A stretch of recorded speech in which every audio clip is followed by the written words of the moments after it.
विज्ञान, नमता ही जाते भये अरिहंतादि महान। करि मंगल करि हो महा ग्रंथ करण के काज। जाते मिले समाज सब पावे निज पद राज, पावे निज पद राज। इस भव तरु का मूल एक जानहु मिथ्या भाव। ताको करि निर्मूल अब करिए मोक्ष उपाव, करिए मोक्ष उपाव। मोक्ष मार्ग प्रकाशक नामक ये ग्रंथ है। आचार्य कल्प पंडित प्रवर टोडरमल जी साहब की यह है सुंदर रचना, अनुपम रचना। और यहाँ इस ग्रंथराज मोक्ष मार्ग का प्रकाशन करने वाला, इसमें मुक्ति का मार्ग दिखने लगा, माने सम्यक्त्व की प्राप्ति हो गई थी।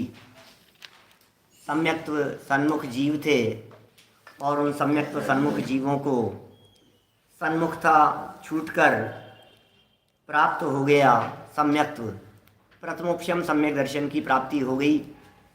अब प्रथमोपशम सम्यक दर्शन की प्राप्ति के उपरांत जब पूरी प्रक्रिया बतला दी, पूरा विस्तार से बतला दिया कि क्षयोपशम, विशुद्धि, देशना, प्रायोग्य और करण लब्धि। करण लब्धि में भी पहले अधिकरण होता है, फिर उसके संख्यात में भाग काल अपूर्वकरण होता है, उसके भी संख्यात में भाग काल अनिवृत्तिकरण होता है। अनिवृत्तिकरण में समस्त जीवों के परिणाम समय समय प्रति समान हुआ करते हैं। अनिवृत्तिकरण के पहले समय में सबके परिणाम समान हैं, दूसरे में सबके समान हैं, तीसरे में सबके समान हैं। इस तरह से निरंतर परिणामों की विशुद्धि की समानता है। इसी आधार पर यदि कहा जाए तो यह कहा जा सकता है अनिवृत्तिकरण के जितने समय होते हैं परिणाम भी उतने ही होते हैं। माने अनिवृत्तिकरण के जितने समय होंगे परिणाम भी तो उतने ही है। अपूर्वकरण में ऐसा नहीं है, अधिकरण में ऐसा नहीं है। अधिकरण के जितने समय हैं, क्योंकि वेरिएशन बहुत सारे हैं, अपूर्वकरण में बहुत सारे वेरिएशन है। एक समय वाले जीवों के किसी की विशुद्धता ज्यादा है, किसी की विशुद्धता कम है। अपूर्वकरण में भिन्न समय वालों की नियम से भिन्न भिन्न है, लेकिन कम ज्यादा तो है। और इतना तक देखा था हमने तो कि पूर्व समयवर्ती के जितना था विशुद्धता उत्कृष्ट, उससे ऊपरिम समयवर्ती की जगन्य विशुद्धता भी अनंत गुनी गई थी अपूर्वकरण में। इसका मतलब अनंत वेरिएशन हो गए, ऐसा समझो आप। इतना लेवल बढ़ गया। जबकि अनिवृत्तिकरण की जो पोजीशन है, उस अनिवृत्तिकरण की पोजीशन में मान लीजिए फॉर एग्जांपल 25 समय हैं। समय तो असंख्यात है। फॉर एग्जांपल ऐसा समझ ले रहे कि अनिवृत्तिकरण के टोटल समय 25 हैं, ऐसा मान लिया जाए। अब उन अनिवृत्तिकरण के 25 समयों में 25 ही तरह के परिणाम होंगे।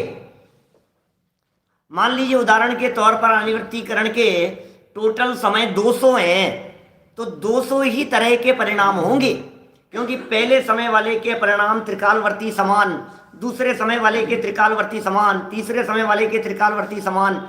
तो जितने समय उतने ही परिणाम। कठिन तो नहीं है बात। ये सब चर्चाएं हम काफ़ी कर चुके थे, करणानुयोग सापेक्ष चर्चाएं हो गई थी। और फिर इनमें क्या क्या आवश्यक होते हैं, कुछ अनिवार्य बातें होती है करणानुयोग की दृष्टि से, अध्ययकरण, अपूर्वकरण, अनिवृत्तिकरण में, उनकी भी चर्चा कर ली थी। हाँ, एक समय में एक ही होता है ना। परिणामों की विशुद्धता मेरे अलग है, आपके अलग है। विशुद्धता फर्क है ना, बिल्कुल। परिणामों की, मैं ये कह रहा हूं, वापस सुनिए एक बार, अनिवृत्तीकरण के जितने समय हैं, परिणामों के क्या कहेंगे उसे, लेवल भी उतने ही हैं अनिवृत्तीकरण में, क्योंकि पहले समय वालों की विशुद्धता सबकी समान होती है। अब वहां अधेकरण और अपूर्वकरण में क्या स्थिति है कि एक समयवर्ती जीव के ही अनंत प्रकार के परिणाम हैं, फिर दूसरे समय वाले के फिर अनंत तरह के हैं पूरे दुनिया भर में, तीसरे समय वाले के फिर अनंत तरह के हैं विशुद्धता। तो टोटल मान लीजिए अनिवृत्तीकरण के 25 समय हैं, तो 25 तरह के परिणाम नहीं है, 25 समयों में 25 करोड़ तरह के परिणाम है। उदाहरण दे रहे हैं, ऐसे कोई करोड़ों संख्या में तो बांधा ही नहीं जा सकता है उस चीज को। लेकिन अनिवृत्तीकरण में जितने समय उतने तरह की विशुद्धता, ऐसी स्थिति बनती है, क्योंकि समय समय प्रति बराबर होती है। देखिए, ये कहने के बाद में अपूर्वकरण अनिवृत्तीकरण तक जब पहुंच गए, तो अनिवृत्तीकरण में पहुंचने के बाद अब अनिवृत्तीकरण के तुरंत बाद अंतरकरण और उपशमकरण की परिस्थिति बनती है, और अंतरकरण और उपशमकरण पूर्वक उपशम सम्यक दर्शन हो जाता है, प्रथमोपशम सम्यक दर्शन जिसका नाम है। वो प्रथमोपशम सम्यक्त्व का काल शास्त्रों में अंतर मुहूर्त बतलाया गया है। यदि वह प्रथमोपशम सम्यक्त्व अन्य सम्यक्त्व में बदल गया तो क्षयोपशम हो जाएगा, काल तो उतना ही है। भाई, इस जगह पर आप इतनी देर तक रह सकते हो, जैसे कोई ऐसे ऐसे झूलने वाली स्थिति होती है ना कुछ, आप ऊपर चढ़ गए, अब चढ़ने के बाद में बोले आप लिमिटेड टाइम तक, इतने टाइम तक रह सकते हो। अब यदि आप उधर जाओ तो उधर गिर जाओगे, और इधर आओ तो इधर गिर जाओगे, दोनों साइड में आपको कहीं ना कहीं जाना है, मतलब बीच में ज़्यादा लंबे समय तक रह नहीं सकते। तो सवाल ये है कि जो प्रथमोपशम सम्यक्त्व का अंतर मुहूर्त काल है, ये अंतर मुहूर्त काल के बाद में या तो वो जीव आ जाएगा मिथ्यात्व में, और या चले जाएगा क्षयोपशम सम्यक्त्व में। ठीक है, अब जो जीव मिथ्यात्व में आ गया, वहां ये चर्चा उठाई थी, कल काफी विस्तार से हमने चर्चा कर ली थी इसके बारे में कि आखिर वो मिथ्यात्व में क्यों आया। जब परीक्षा करके निर्णय कर लिया था, उसके बाद में भी ऐसा क्यों हुआ, तो 3 कारण बतलाए मुख्य रीति से यहां। पहला कारण अन्यथा विचार हो जाए, दूसरा कारण कहा कि बहुत लंबा समय हो जावे, और तीसरा कारण कहा कि मिथ्यात्व कर्म का उदय आ जावे। 3 हेतु दिए, और भी पॉइंट निकालें तो कोई इधर उधर कुछ निकल सकते हैं, खींचतान करें तो। 3 भागों में बांट लो। पहला क्या कह दिया, अन्य विचार, चलते चलते विचार ही दूसरा आ गया। दूसरा ये कि विचार तो दूसरा नहीं आया था, लेकिन काल ही लंबा हो गया तो भूल गए। और तीसरी बात ये कही थी मिथ्यात्व कर्म का उदय आ जावे। तो इन्होंने कहा मिथ्यात्व कर्म का उदय आ जावे तब तो नियम से मिथ्यात्वी होगा। वो पूर्व में 2 बातें जो थी वो हो भी और नहीं भी हो तो भी चल, तो भी मिथ्यात्व में आ जाएगा। और यदि मिथ्यात्व कर्म का उदय नहीं आया तो जो पिछली बातें बतलाई थी वो भी हो तो कोई जरूरी नहीं है कि मिथ्यात्व में आ जाए। इसलिए असली कारण तो मिथ्यात्व का उदय ही रहा। और कैसे मिथ्यात्व का उदय आता है और क्या परिस्थिति बन जाती है, उसके संदर्भ में एक बात कह दी थी कि भैया प्रकरण तो केवल ज्ञानगम्य है। माने ये जीव सम्यक दर्शन से मिथ्यात्व में आ गया। मैंने कल ये भी बात कही थी आपसे कि सम्यक दर्शन होने का तो पता लगता है, लेकिन सम्यक्त्व से मिथ्यात्व में आने का पता नहीं लगता। उदाहरण से बात कही थी ना मैंने, तकलीफ होने का तो पता लगता है, ठीक होने का पता नहीं लगता है। बिल्कुल ऐसा ही स्वरूप है, उस समय नहीं लगता, तत्काल नहीं लगता, बाद में लग जाए तो लग जाए, और हो सकता है बाद में ध्यान ही नहीं जाए कब सही हो गया था। मैंने ध्यान ही नहीं गया, अपन काम में व्यस्त रहे, हुआ भी था कि हाँ हुआ तो था, तो सही वहाँ पता नहीं यार तभी हो गया होगा, सही हो तो ध्यान नहीं है होश नहीं है उसके बारे में। अब ये कह रहे हैं जो जीव नीचे गिरकर मिथ्यात्व में आ गया, अब उसकी क्या क्या अवस्थाएं होती है, क्योंकि वो जो मिथ्या दृष्टि है वो मिथ्या दृष्टि कहलाता है सादी मिथ्या दृष्टि। पेज नंबर निकालिए 265। अभी करते हैं चर्चा, बहुत सुंदर मार्मिक बातें हैं। 265 नंबर पेज देखिए। हिंदी पुस्तकों में, गुजराती पुस्तकों में 277 नंबर का पेज है, 277। गुजराती में 271 भी है कुछ पुस्तकों में। नीचे से दूसरा पैराग्राफ हिंदी पुस्तकों का। इस प्रकार जो सम्यक्त्व से भ्रष्ट हो उसे सादी मिथ्या दृष्टि कहते हैं। सादी मिथ्या दृष्टि कौन है? जिसकी शादी हो गई हो, जिस मिथ्या दृष्टि की शादी हो गई हो। नहीं नहीं नहीं, से आदि, आदि मतलब है शुरुआत, से मतलब सहित। तो सादी मिथ्यात्व, मिथ्या दृष्टि, जिस मिथ्या दृष्टि के मिथ्यात्व की शुरुआत है वो सादी मिथ्या दृष्टि है। मिथ्यात्व की शुरुआत माने क्या होता है कि जो अनादि काल से जीव मिथ्या दृष्टि है, अब उसके लिए पूछा कि इसके मिथ्यात्व कब से है, तो जवाब क्या होगा? अनादि से, अनादि से, अनादि से, ये जवाब तो आएगा। अनादि से मिथ्या दृष्टि है। अब जिस व्यक्ति ने सम्यक दर्शन की प्राप्ति कर ली और सम्यक दर्शन प्राप्ति करके प्रथमोपशम सम्यक्त्व के बाद वापस नीचे आ गया पहले गुणस्थान में, अब हमने पूछा बोलो इसका मिथ्यात्व कितना पुराना है? बोले 2 दिन पुराना, 1 दिन पुराना, 2 महीने पुराना। मिथ्यात्व की शुरुआत हो गई ना वापस। तो वापस मिथ्यात्व की शुरुआत जिसके हो जाती है उस जीव को सादी मिथ्या दृष्टि कहते हैं। तो 2 तरह के मिथ्यात्वी हो गए, एक अनादि मिथ्यात्वी, एक सादी मिथ्यात्वी। अनादि मिथ्या दृष्टि और सादी मिथ्या दृष्टि। अब ये कह रहे हैं सादी मिथ्या दृष्टि जीव की चर्चा कर रहे हैं यहाँ। पीछे अपन ने एक बात यहाँ पढ़ी थी 264 नंबर पेज पर, पिछले ही पेज पर, जब सम्यक्त्व की प्रक्रिया की थी, कही थी हमने, अंतरकरण और उपशमकरण की बात कही थी।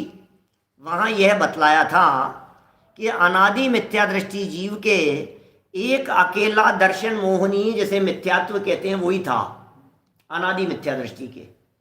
और प्रथमोपशम सम्यक दर्शन होने पर उसके 3 टुकड़े हो गए थे, प्रकृतियां 2 बढ़ गई थी। क्या कह रहे हैं?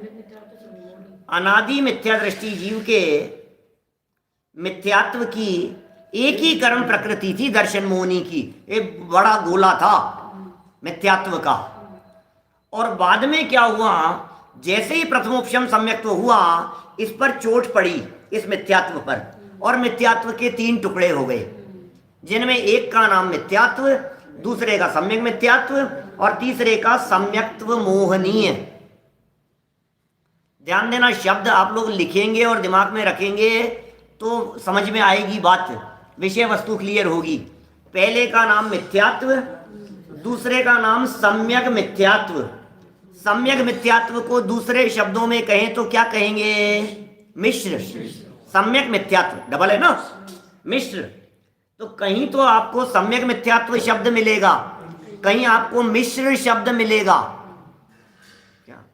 मिश्र कर्म प्रकृति का उदय आने पर, मिश्र मोहनीय का उदय आने पर, मिश्र मोहनीय, सम्यक मिथ्यात्व, 3 शब्द दे दिए हमने।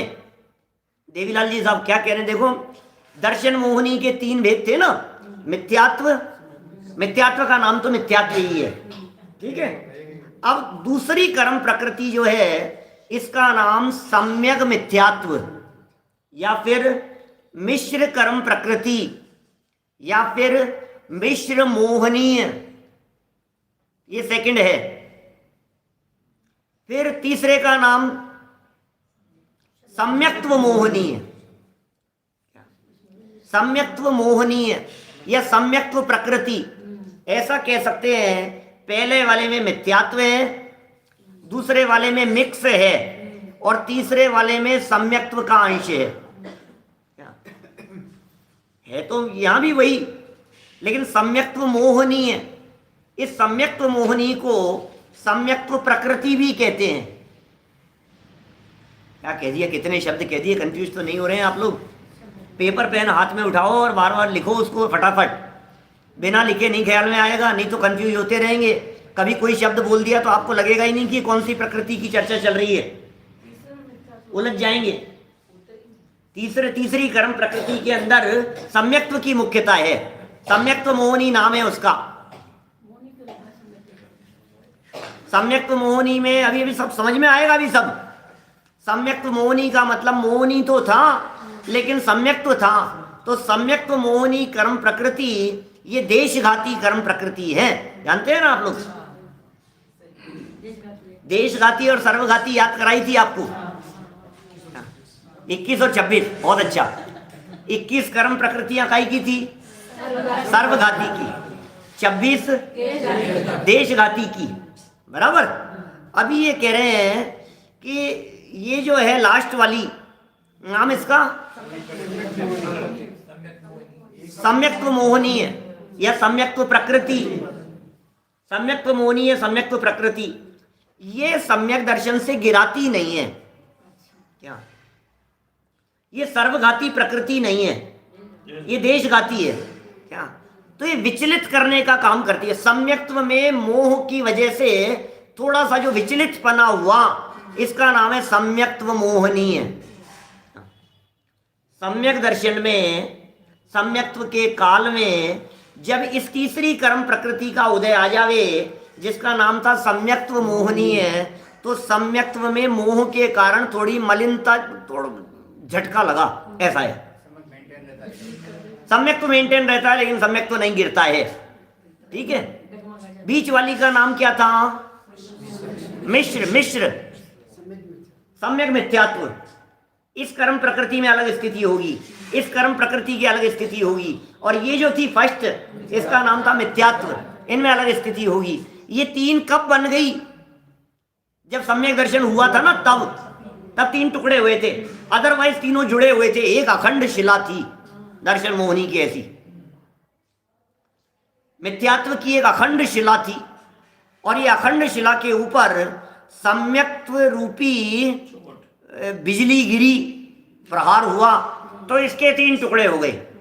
इसका मतलब अनादि मिथ्या दृष्टि के एक है और सादी मिथ्या दृष्टि के तीन है। बराबर। अभी आज का अपना प्रकरण ये है, इस पूरे पैराग्राफ की चर्चा, कि सादी मिथ्या दृष्टि जीव की क्या विविध अवस्थाएं बनती है, सादी मिथ्या दृष्टि जीव की परिस्थितियां क्या क्या बनती है, वो चर्चा हम यहाँ नीचे से दूसरे पैराग्राफ में शुरू कर रहे हैं। देखिए साहब क्या कह रहे हैं। इस प्रकार जो सम्यक्त्व से भ्रष्ट हो, सम्यक दर्शन से भ्रष्ट हो, सम्यक दर्शन से भ्रष्ट मतलब, सम्यक्त्व से भ्रष्ट मतलब सम्यक्त्व से गिर गया, चारित्र से भ्रष्ट माने चारित्र से गिर गया क्या? आचरण से भ्रष्ट माने आचरण से गिर गया क्या? तो सम्यक्त्व से भ्रष्ट माने सम्यक्त्व से गिर गया, ऐसा लिखा है। अष्टपाहुड़ की गाथा है कुंदकुंदाचार्य देव की। दंसण भट्टा भट्टा, दंसण भट्टा ने सिज्जंती, सिज्जंती चरिये भट्टा, दंसण भट्टा ने सिज्जंती। क्या क्या कहा? दर्शन से जो, अरे सीधा सरल अर्थ है। आप शब्दों को पकड़ने की कोशिश किया कीजिए। प्राकृत बहुत सरल है, प्राकृत से सरल लैंग्वेज दूसरी कोई नहीं है। प्राचीन काल से यही चलती थी, गांव वालों की भाषा हुआ करती थी प्राकृत, सामान्य भाषा थी जन सामान्य की। प्राकृत भाषा में मुख सुख, इसमें जीव को भी ज्यादा घुमाना नहीं पड़ता है क्या? दर्शन में थोड़ी कठिनता है, दंसन होठ भी नहीं ज्यादा हिलाने पड़े, सीधे से निकल जाए। दंसन भ्रष्ट, भ्रष्ट में तो कठिनता है, और भट्ट तो दंशन भट्टा, जो दर्शन से भ्रष्ट हो गए हैं वो तो भ्रष्ट हैं। सम्यक दर्शन से जो भ्रष्ट हो गए हैं वो तो भ्रष्ट हैं क्या? उनको कभी निर्वाण नहीं होगा। और सिज्जंती माने सीज जाएंगे, मुक्त हो जाएंगे। कौन? चरिय भट्टा, चारित्र से जो भ्रष्ट हैं वे फिर कभी ना कभी सीख जाएंगे, क्योंकि श्रद्धा नहीं बदली है, मान्यता उनकी सच्ची है। आज चारित्र से विचलित हो गए, श्रद्धा मजबूत है, फिर दोबारा संभल जाएंगे, चारित्र उत्कृष्ट वापस लेकर के मोक्ष चले जाएंगे। तो चारित्र भ्रष्ट में दिक्कत नहीं है क्या? लेकिन जो श्रद्धा से भ्रष्ट हो गया है बोले उसको तो निर्वाण नहीं होगा, उसे निर्वाण की प्राप्ति नहीं होगी। यहां कौन से भ्रष्ट लोगों की बात चल रही है? दर्शन से भ्रष्ट, सम्यक दर्शन से भ्रष्ट, श्रद्धा से भ्रष्ट, सम्यक्त्व से भ्रष्ट जीवों की चर्चा चल रही है। इस प्रकार जो सम्यक्त्व से भ्रष्ट हो उसे सादी मिथ्या दृष्टि कहते हैं। उसके भी पुनः सादी मिथ्या दृष्टि के भी पुनः सम्यक्त्व की प्राप्ति में पूर्वोक्त 5 लब्धियां होती हैं। माने सादी मिथ्या दृष्टि जीव वापस यदि प्रथमोपशम सम्यक्त्व की प्राप्ति करेगा कभी भी, तो उसे 5 लब्धियां होती है। वही प्रक्रिया हुई, बेचारे के क्या करे, नीचे आ गया, हाँ कह कैसे शुरू करेगा वापस। 6 उपशम विशुद्धि देशना प्रायोग्य करण, ये सब इसी प्रक्रिया से चलेगा। पूर्वोक्त माने पहले कही गई 5 लब्धियां होती है। विशेष विशेष विशेष, ध्यान देना क्या कह रहे हैं। विशेष इतना कि यहां किसी जीव के दर्शन मोह की 3 प्रकृतियों की सत्ता होती है। बराबर, सादी मिथ्या दृष्टि था, अनादि वाले के दर्शन मोह की कितनी होती है? 1, और सादी मिथ्या दृष्टियों के 3। किसी के कह रहे हैं, लेकिन ध्यान दीजिए, यहां किसी जीव के दर्शन मोह की 3 प्रकृतियों की सत्ता होती है। सो 3 का उपशम करके प्रथमोपशम सम्यक्त्वी होता है। अच्छा, प्रश्न मेरा, अनादि मिथ्या दृष्टि जीव कितने कर्म प्रकृतियों का दर्शन मोहनी, कितनों का उपशम करके प्रथमोपशम सम्यक्त्वी होता है? 1 मिथ्यात्व। अनादि मिथ्या दृष्टि के था ही 1 ही, तो 1 का उपशम करके प्रथमोपशम सम्यक्त्वी हो गया। अब सादी मिथ्या दृष्टि के चूंकि सत्ता में 3 है मिथ्या दृष्टि के, तो वो सादी मिथ्या दृष्टि के जो 3 है वो 3 का उपशम करके प्रथमोपशम सम्यक्त्वी होता है। याद रहेगी बात। अनादि मिथ्या दृष्टि 1 का उपशम करके और सादी मिथ्या दृष्टि 3 का उपशम करके सम्यक्त्वी होता है। अथवा अभी वो सादी मिथ्या दृष्टि की चर्चा चल रही है। अथवा किसी के सम्यक्त्व मोहनी का उदय आता है। किसकी जीव की चर्चा चल रही है? मिथ्यात्व के काल में सादी मिथ्या दृष्टि जीव, प्रकृतियां हैं 3 क्या? अब सादी मिथ्या दृष्टि जीव के 3 प्रकृतियां हैं। 3 में से यदि मिथ्यात्व का ही उदय बना रहेगा तब तो मिथ्या दृष्टि ही रहेगा। अब उसी सादी मिथ्या दृष्टि जीव में से किसी के इसका उदय आ गया, सम्यक मिथ्यात्व का, मिश्र का इसका उदय आ गया, तो वो जीव गुणस्थान चढ़ जाएगा उसके। अभी सुनो क्या कह रहे हैं। अथवा, चौथे लाइन की बात पढ़ रहा हूं यहां, चौथी लाइन। अथवा किसी के सम्यक्त्व मोहनी का उदय आता है। सम्यक्त्व मोहनी माने 2nd नंबर, बीच वाली प्रकृति। अच्छा, देखो ये तो ये अलग कह रहे हैं। सम्यक्त्व मोहनी तो तीसरी प्रकृति है। किसी जीव के सम्यक्त्व मोहनी का उदय आता है, 2 प्रकृतियों का उदय नहीं होता। तीसरी कर्म प्रकृति थी सम्यक्त्व मोहनी, तीसरी का उदय आया और मिथ्यात्व और सम्यक मिथ्यात्व का उदय नहीं हुआ, तो वह क्षयोपशम सम्यक्त्वी होता है। सम्यक्त्व मोहनी के उदय में हाँ, उसको प्रथमोपशम नहीं हुआ।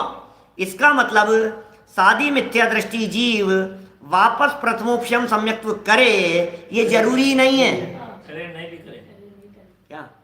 अनादि मिथ्या दृष्टि जीव के प्रथमोपशम सम्यक्त्व ही होगा सबसे पहले। ये सब ऐसे सिद्धांत वाक्य हैं, इनमें कोई भी परिवर्तन नहीं होता है। दिमाग में बैठ जाना चाहिए अजय भैया।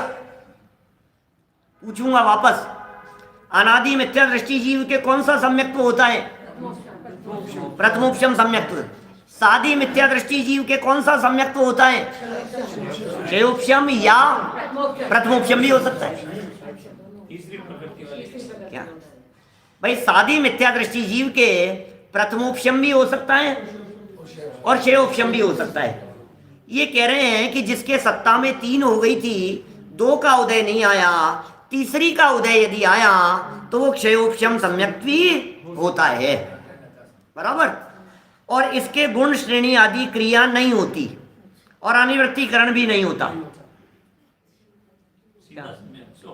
सीधा डायरेक्ट ही हो गया।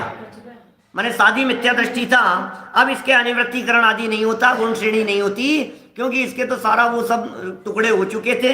अनिवृत्तिकरण के काल के में तो क्या चल रही थी चर्चा, वो अंतरकरण और उपशमकरण और सारी चर्चा चल रही थी। बोले कि कुछ नहीं होता इसके यहाँ, पांचों लब्धियों पूर्वक प्रथमोपशम होता है। सादी मिथ्या दृष्टि जीव के यदि प्रथमोपशम होगा तो 5 लब्धियों पूर्वक होगा, और क्षयोपशम हुआ तो उसके अनिवृत्तिकरण नहीं हुआ।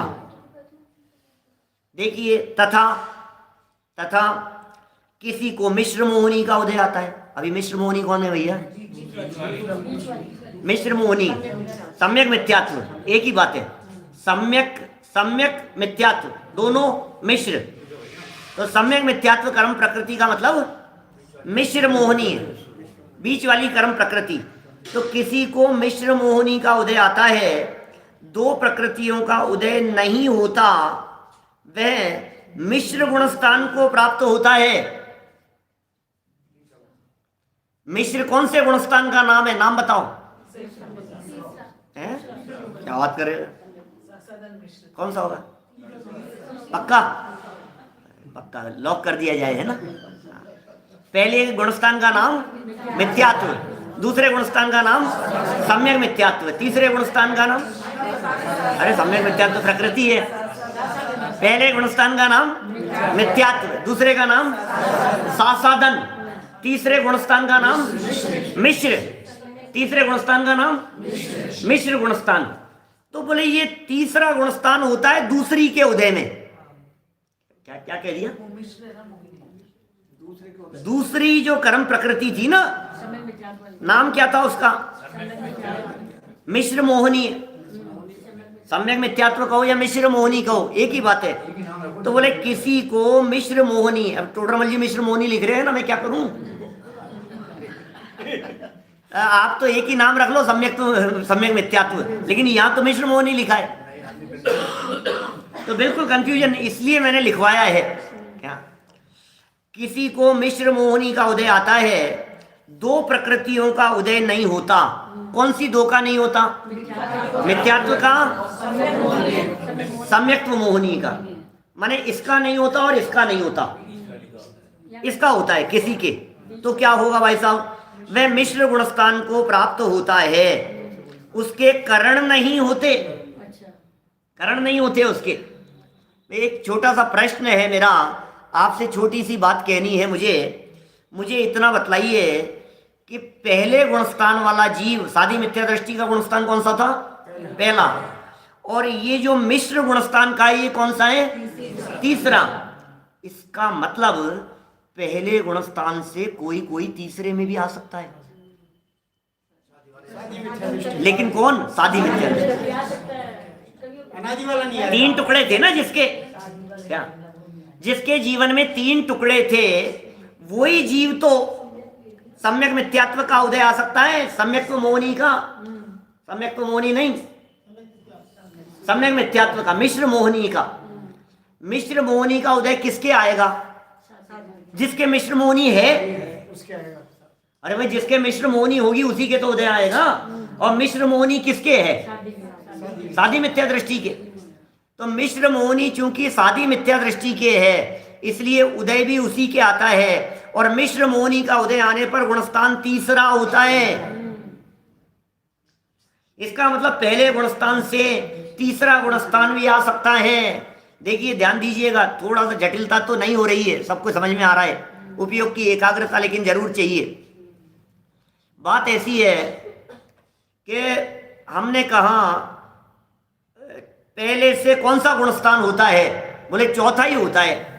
दूसरा और तीसरा गुणस्थान तो गिरते समय आता है। चर्चा ऐसी चलती है ना, पहले से गुणस्थान चौथा होता है, दूसरा और तीसरा गुणस्थान तो चौथे से गिरते समय आएगा। ये सामान्य कथन हुआ। अब हम ये कह रहे हैं यदि वो मिथ्या दृष्टि सादी था तो चांस ये भी है कि पहले से तीसरे में चला जाए। क्या समझ में आ रही है बात?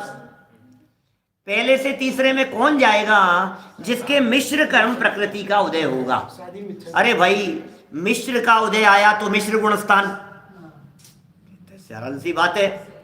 जिसके मिश्र का उदय आया उसके मिश्र गुणस्थान, जिसके मिथ्यात्व का उदय आया उसके मिथ्यात्व गुणस्थान, जिसके सम्यक्त्व प्रकृति का उदय आया उसके सम्यक्त्व गुणस्थान। भाई नाम तो यही है ना गुणस्थानों के। पहले गुणस्थान का नाम मिथ्यात्व, तीसरे का नाम मिश्र, चौथे का नाम सम्यक्त्व। अविरत सम्यक्त्व चौथे गुणस्थान का नाम है, बराबर। तो पहले गुणस्थान का नाम मिथ्यात्व, तो मिथ्यात्व का उदय आवे तो मिथ्यात्व गुणस्थान। फिर मिश्र कर्म प्रकृति का उदय आया तो मिश्र गुणस्थान। अब का सम्यक्त्व प्रकृति का उदय आया तो सम्यक्त्व गुणस्थान चौथा। कितना सरल है बोलो, है? इससे ज्यादा सरल और क्या बात हो सकती है? जैसा नाम वैसा गुणस्थान। इससे ज्यादा सरलता तो मुझे नहीं लगता है कुछ और हो सकती है। पढ़ो जरा यहां, वह मिश्र गुणस्थान को प्राप्त होता है, उसके कारण नहीं होते। इस प्रकार सादी मिथ्या दृष्टि के, वापस ध्यान दीजिएगा, इस प्रकार सादी मिथ्या दृष्टि के मिथ्यात्व छूटने पर दशा होती है। सादी मिथ्या दृष्टि था, मिथ्यात्व छूटने पर उसके ये दशा होती है। शायिक सम्यक्त्व को वेदक सम्यक दृष्टि ही प्राप्त करता है, इसलिए उसका कथन यहाँ नहीं किया है। अभी एक प्रकरण, इस प्रकरण को पूरा अच्छे से समझ लेना एक बार। यहीं थोड़ा सा 2-5 मिनट रुक करके मुझे चर्चा करनी है कुछ।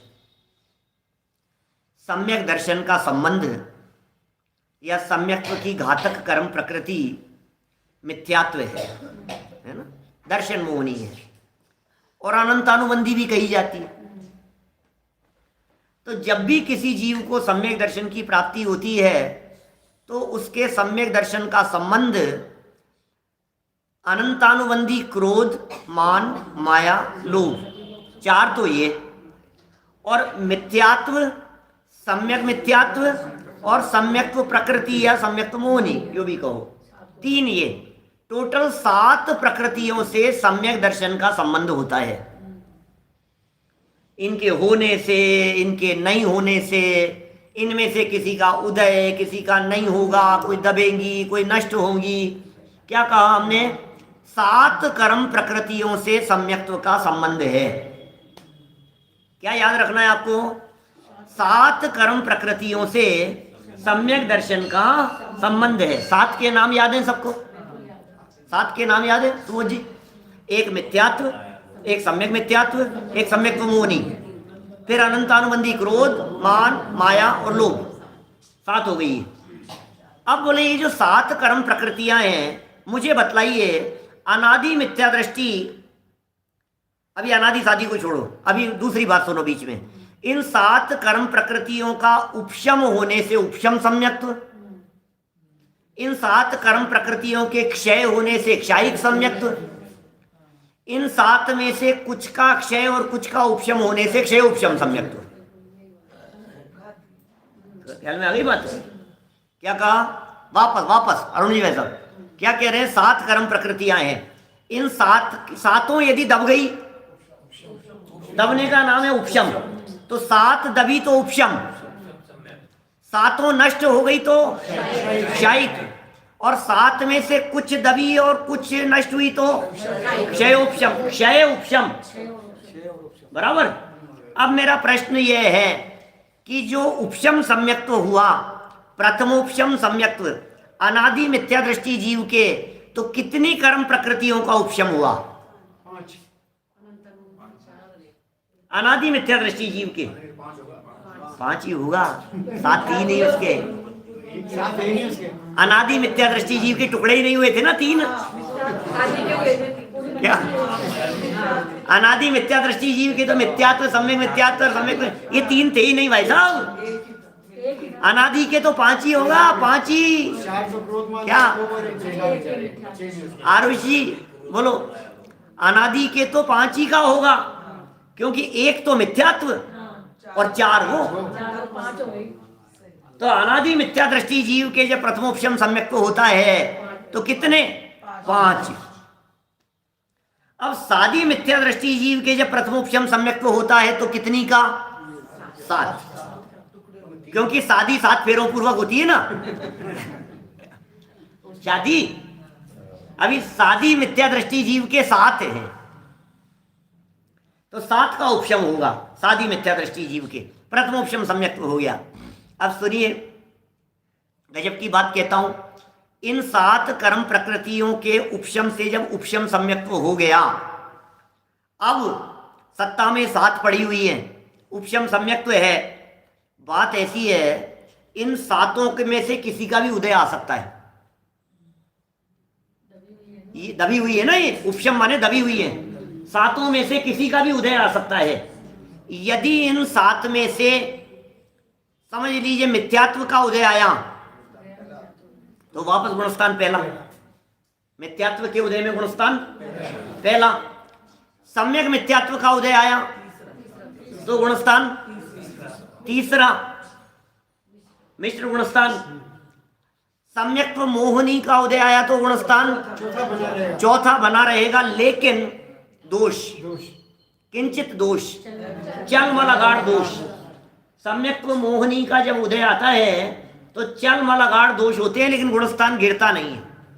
इसलिए सम्यक्त्व मोहनी थी देशघाती, विचलित करती है, गिराती नहीं है। मिथ्यात्व और सम्यक मिथ्यात्व ये थी गिराने वाली, ये गिरा देती है, गुणस्थान गिरा देती है। अब 3 हो गई है, अब ये बची 4, अनंतानुबंधी क्रोध मान माया लोभ। बोले इनमें से किसी का भी उदय आ जाए तो गुणस्थान दूसरा। क्या कहा? याद कर लो, 4 स्टेज हो गई, 4 पोजीशन है। तो चौथे से गिरते हुए आएगा। अभी उपशम सम्यक्ति चौथे में बैठा हुआ है। क्या अवनीश भाई? चौथे में बैठा हुआ है उपशम सम्यक्ति। अब ये चौथे में बैठा हुआ है तो कितनी कर्म प्रकृतियां हैं इसके सत्ता में? 7 दबी हैं। प्रथमोपशम सम्यक्त्व होते ही टुकड़े होकर के 5 की 7 हो गई और 7 दबी है, प्रथमोपशम सम्यक्त्व है। अब इन 7 में से मिथ्यात्व का उदय आ जाए तो पहला गुणस्थान, सम्यक मिथ्यात्व का उदय आ जाए तो तीसरा गुणस्थान, सम्यक प्रकृति का उदय आ जाए तो चौथा बना रहेगा, लेकिन चलमलगाढ़ दोष है ना। और क्रोध मान माया लोभ में से किसी का उदय आए तो गुणस्थान दूसरा। फाइनली नीचे गिरेगा फिर वो। जिसके अनंतानुबंधी का उदय आ गया वो चौथे से दूसरे में आकर फिर पहले में आएगा। फाइनली गिरना तो है ही उसको। चौथे से डायरेक्ट दूसरे में आ गया, चौथे से डायरेक्ट दूसरे में आ गया, अब दूसरे से पहले में गिर गया। ऐसा उदाहरण बहुत बढ़िया, पेड़ से फड़ा। हाँ, ये तो गुणस्थान जब पढ़ाते हैं ना तो वो फिर उन चीज़ों को थोड़ा विस्तार से बताते हैं। पहले पढ़ाए हैं सबको गुणस्थानों पर, वहाँ डलास वाले भी प्रवचन है अलग से टेक्सास के, और यहाँ तो यहाँ भी चलाया अपन ने जब वो प्रकरण अपना तत्व ज्ञान पाठमाला में चला था। हाँ, अभी एक बार इस प्रकरण को अपन थोड़ा अच्छे से देख लेते हैं, एक बार पढ़ लेते हैं, है ना। किस कर्म प्रकृतियाँ समझ में आ गई? 7 कर्म प्रकृतियाँ समझ में आ गई। अनादि मिथ्या दृष्टि जीव के 5 थी, सादी मिथ्या दृष्टि जीव के 5 की 7 हो गई, टुकड़े होकर के 7 हो गई। उपशम सम्यक्त्व हुआ तो कर्म प्रकृतियां दबी, क्षयिक हुआ तो कर्म प्रकृतियां मिटी, क्षय हो गई। क्षयोपशम हुआ तो कुछ दबी और कुछ मिटी। क्षयोपशम कर्म प्रकृति, ये तो सब नष्ट होने की, दबने की और क्षयोपशम की बात कही।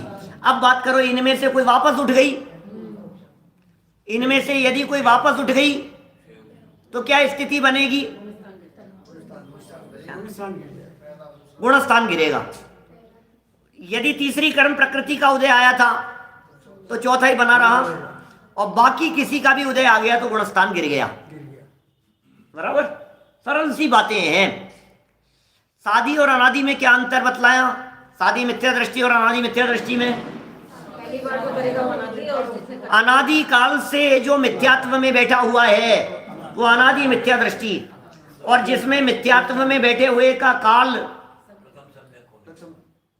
ज्यादा लंबा नहीं हुआ है, सम्यक दर्शन होकर के वापस मिथ्यात्व में आ गया है, वो सादी मिथ्या दृष्टि।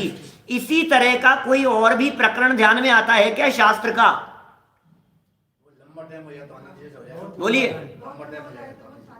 नहीं, शास्त्र का कोई प्रकरण इससे रिलेटेड जिसमें इसी तरह का नियम लागू होता हो? निगोदिया, निगोद, नित्य निगोद और इतर निगोद। क्या क्या मतलब है नित्य निगोद और इतर निगोद का? बोले अनादि से जो निगोद में था वो नित्य निगोद, और निगोद से निकलकर दोबारा निगोद में आ गया वो इतर निगोद। उसको सादी निगोद कह दो, वापस आ गया ना।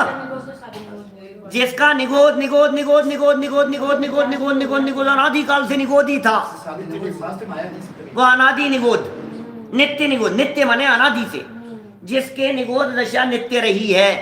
इसी तरह से ये नित्य मिथ्या दृष्टि जो अनादि मिथ्या दृष्टि है, जिसकी मिथ्यात्व दशा अनादि काल से बनी हुई है, ये नित्य मिथ्या दृष्टि है, अनादि मिथ्या दृष्टि है। बराबर। अब जिसके मिथ्यात्व दशा नई प्रकट हुई है वो सादी मिथ्या दृष्टि है। बराबर। चलिए एक बार इस पैराग्राफ को पढ़ लेते हैं। नीचे भी 2 लाइन 1.5 लाइन अपन ने छोड़ दी है, उसे भी पढ़ता हूं। वापस पढ़ रहा हूं इस पैराग्राफ को शुरू से। कंसेप्ट क्लियर होना चाहिए, एक एक बात ख्याल में आनी चाहिए। इस प्रकार जो सम्यक्त्व से भ्रष्ट हो उसे सादी मिथ्या दृष्टि कहते हैं। इस प्रकार भ्रष्ट हो माने शिक्षा की प्रतीति चली गई, अन्यथा विचार हो गया, इस प्रकार सम्यक्त्व से भ्रष्ट हो गया।